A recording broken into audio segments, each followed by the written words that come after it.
Assalamualaikum warahmatullahi wabarakatuh.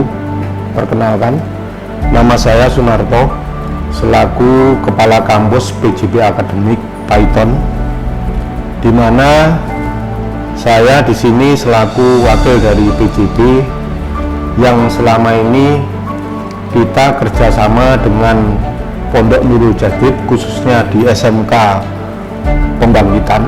Ya, di sini kerjasama kita adalah, atau peranan kita adalah sebagai perusahaan ikut mencerdaskan kehidupan bangsa atau ikut mencerdaskan anak bangsa. Dari sini terketuk kita bermitra dengan SMK Nurul Jadid, khususnya jurusan PPTL, dengan proses belajar mengajar. Kemudian juga kita melakukan kegiatan membentuk atau membuat kurikulum silabus yang sesuai dengan industri, yang sesuai dengan permintaan pasar, dengan harapan anak didik kita nanti adalah sudah mempunyai kompetensi yang cukup untuk ke dunia industri atau menyiapkan tenaga kerja ke dunia industri. Dari situ kami juga kerjasama saling membutuhkan. Kita juga melakukan pengiriman para pengajar, kurang lebih yang terlibat itu 25 orang pengajar expert dari pembangkit. Dari situ langsung memberikan suatu pembelajaran ke anak-anak. Kemudian setelah diberikan suatu knowledge, ada semacam kunjungan dan juga di sesi akhir itu ada yang namanya praktek, ya, PKL-nya. Kemudian nanti di kelas 3 dilakukan sertifikasi yang sifatnya ini adalah independen untuk mengukur siswa ini nanti kompeten, betul-betul siap di dunia kerja.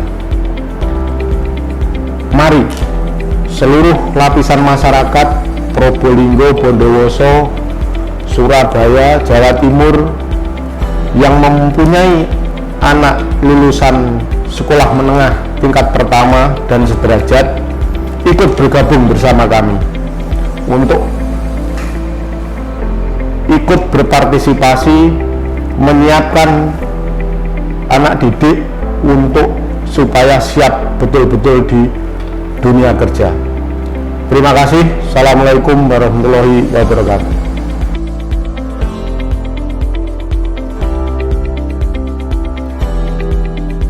Assalamualaikum warahmatullahi wabarakatuh.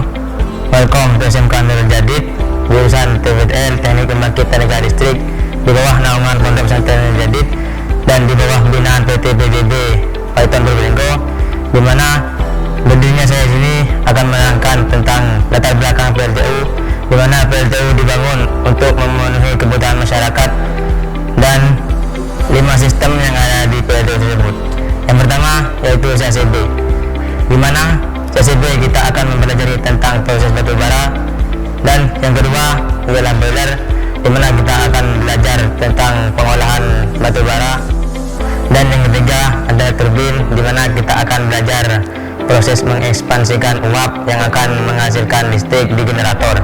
Dan di samping itu, saat kita bekerja kita harus menggunakan APD atau disebut K3, yaitu keselamatan dan kesehatan kerja. Dan untuk lebih rincinya lagi, sudah ada 5 teman saya yang akan menjelaskan 5 sistem tersebut. Assalamualaikum warahmatullahi wabarakatuh. Di sini saya ingin menerangkan CACB. CACB singkatan dari Cool Handling Control Building, yang dimana ialah proses pembongkaran batubara dari dermaga Jidikul sampai ke silo. Proses pertama dari dermaga, batubara diangkut menggunakan kapal tongkang. Terus batubara diambil menggunakan bucket dan dikontrol melalui SU sampai menuju ke hopper. Di hopper ini ialah penampungan batubara pertama. Dari hopper diturunkan batubara menuju konveyor. Setelah di konveyor, batu bara diteruskan menuju ke Stockville, ialah area batu bara. Dari Stockville ada peralatan berat yang bernama bulldozer. Dari bulldozer ini, batu bara dibawa oleh peralatan berat yang bernama bulldozer untuk menuju ke reclaiming hopper yang dimana ialah berada di bawah tanah. Lalu digerakkan oleh vibrating feeder untuk menuju konveyor. Dari konveyor tersebut, batu bara ditujukan ke silo. Di silo ini ialah penempatan batu bara untuk menuju ke coal feeder. Assalamualaikum warahmatullahi wabarakatuh. Saya di sini akan menjelaskan tentang boiler. Saya akan menjelaskan siklus pembakaran yang ada di dalam boiler. Yang pertama, dari coal feeder, batu bara diturunkan menuju mil, dan di dalam mil batu bara digerus sampai 200 mesh. Lalu batu bara yang sudah halus ditransfer menggunakan udara transfer ke dalam boiler, dan terjadinya pembakaran air yang mengubah air menjadi uap. Batu bara yang ada di dalam mil digerus sampai sebesar 200 mesh dan ditransfer menggunakan udara menuju ke boiler, dan di boiler batu bara itu akan dibakar untuk memanaskan air untuk merubah air menjadi uap. Assalamualaikum warahmatullahi wabarakatuh. Pada kesempatan kali ini saya akan menjelaskan tentang turbin, di mana fungsi turbin sendiri adalah mengkonversi uap yang digandung oleh uap sehingga menjadi energi putar.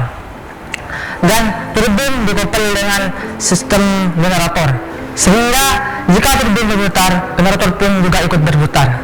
Dan fungsi generator tersebut mengubah energi putar sehingga menjadi energi listrik. A'udzubillahi minasyaitonirrajim. Bismillahirrahmanirrahim. Assalamualaikum warahmatullahi taala wabarakatuh. Baik kawan-kawan, kita akan melanjutkan sistem yang paling penting di PLTU, adalah sistem water treatment plant. Ini adalah salah satu sistem yang terpenting di PLTU untuk menghasilkan air yang dibutuhkan oleh unit. Itu adalah air demin yang dihasilkan oleh sistem WTP ini. Nah, yang pertama kita akan membahas sistem sistem demineralizer system.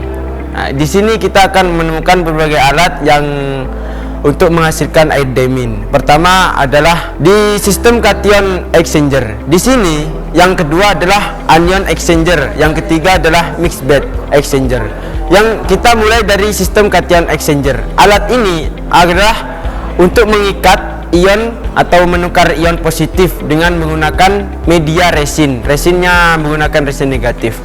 Nah, ketika air tawar masuk ke cation exchanger ini, yang keluar akan menjadi konduktivitasnya akan turun menjadi di bawah 100 mikrosiemens. Setelah itu kita akan memasuki alat berikutnya, yaitu anion exchanger. Di anion exchanger kita akan mengikat ion negatifnya dengan media resin positif, dan air yang keluar dari sini outletnya mengandung conductivity di bawah 20 mikrosiemens. Yang ketiga menggunakan alat mixed bed.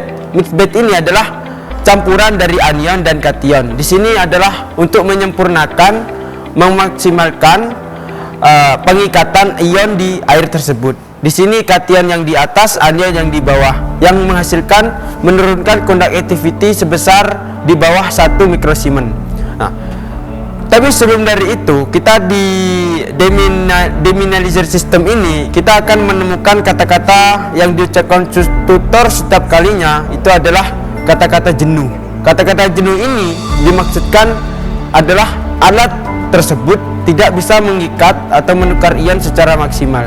Jadi untuk mengoperasi dan mengobatinya itu dengan menggunakan regen system. Regen di sini adalah penukaran resin dengan zat kimia. Di kation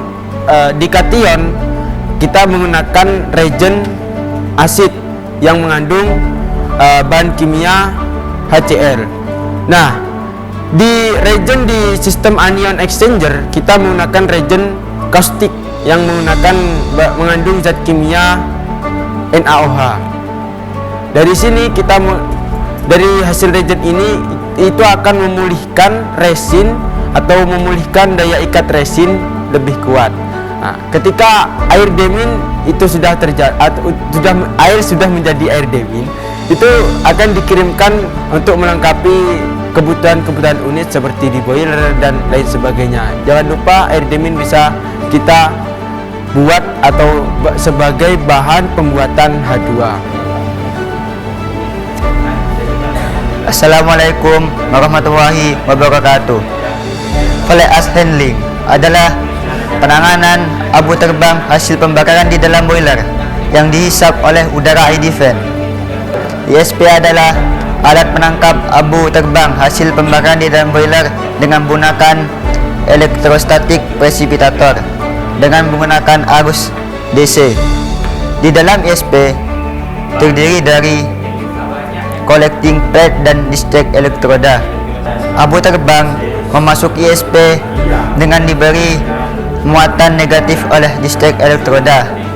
Abu yang telah bermuatan negatif akan menempel pada collecting plate yang bermuatan positif. Setelah itu akan digedor atau dijatuhkan oleh rapper.